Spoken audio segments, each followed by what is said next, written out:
I mean, it probably started when I was 6 or 7 years old and my parents tried to get me to do things. It just wasn't happening. It was always a fight.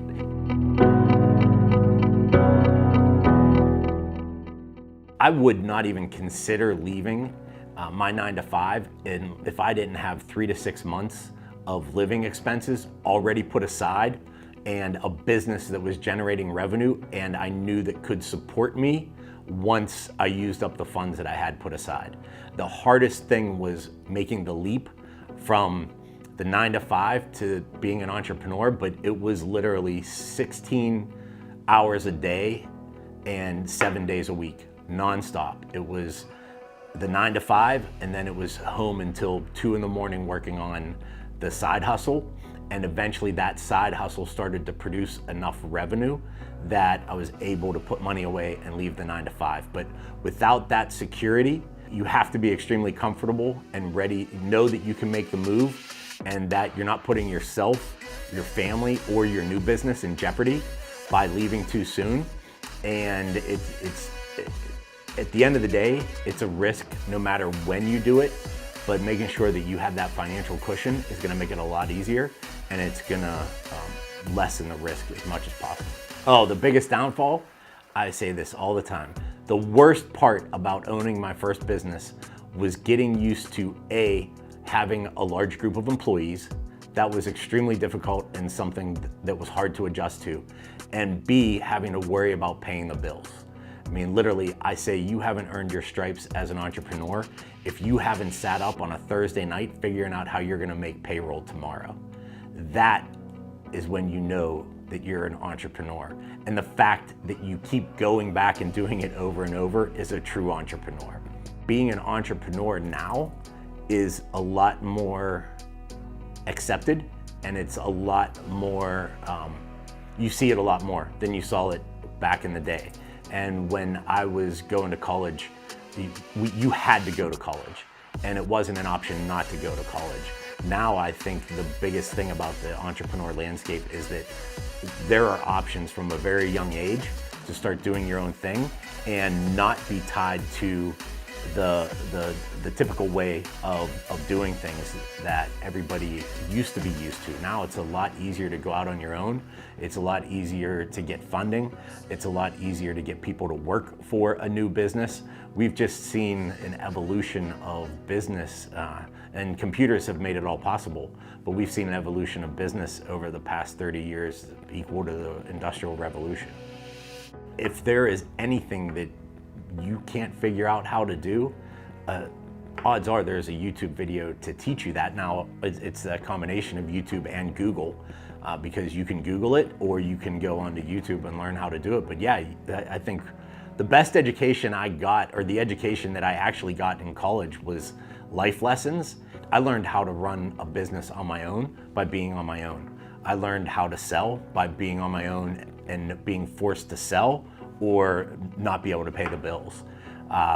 And back then it was all experience, but now you can get a lot of pointers and a lot of tips, and you can even join support organizations online where you have mentors and you're sharing ideas.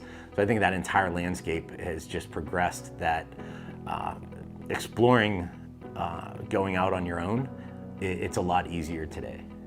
I definitely couldn't do it if I didn't have mentors.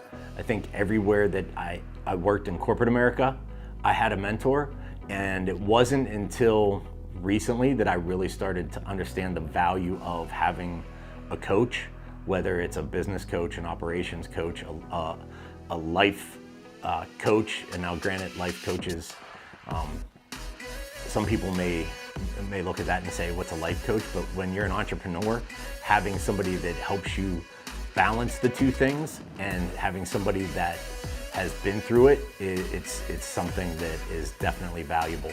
And then also just talking to other business owners and having resources that have built bigger companies than the ones that I'm working on building has been invaluable, because their insights have been just tremendous.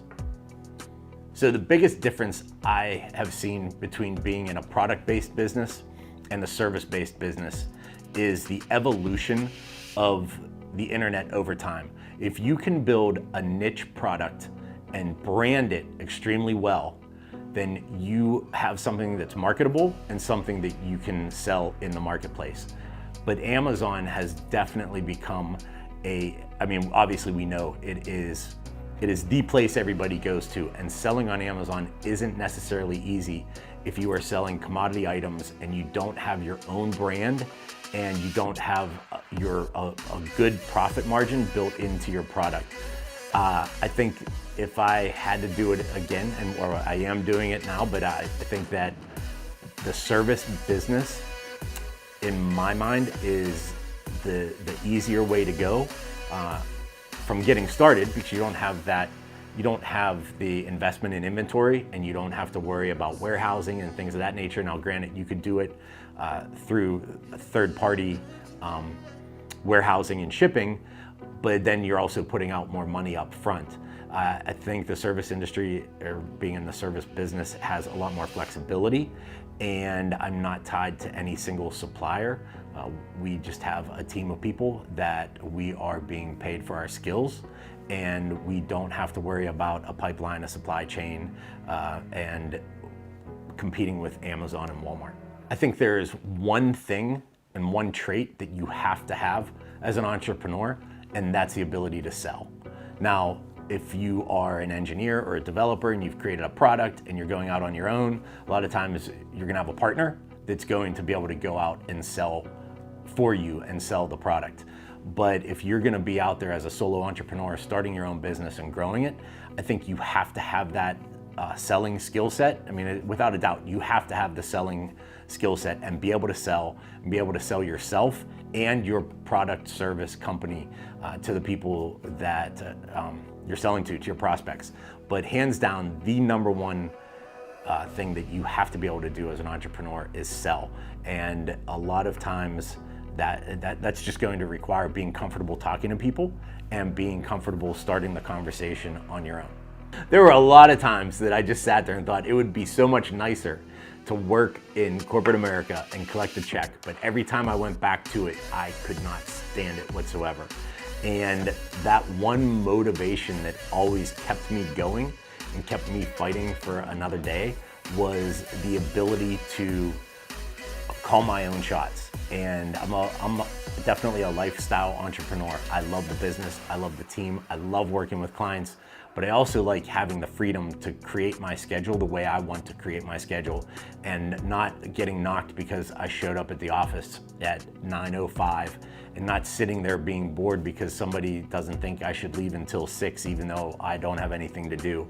And that was the biggest thing, was the freedom and the flexibility of not having to report to somebody else that always had some sort of strict rules that I felt confined with.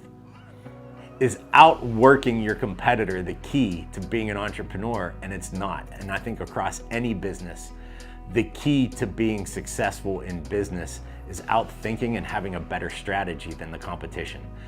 Anybody can work 12 hours in a day, but it's a matter of, was that an effective 12 hours that they put in, or was that work that somebody else could have done in 4 hours? Not only is it getting the work done, it's also being smart about how you get that work done and what's the underlying strategy to that work.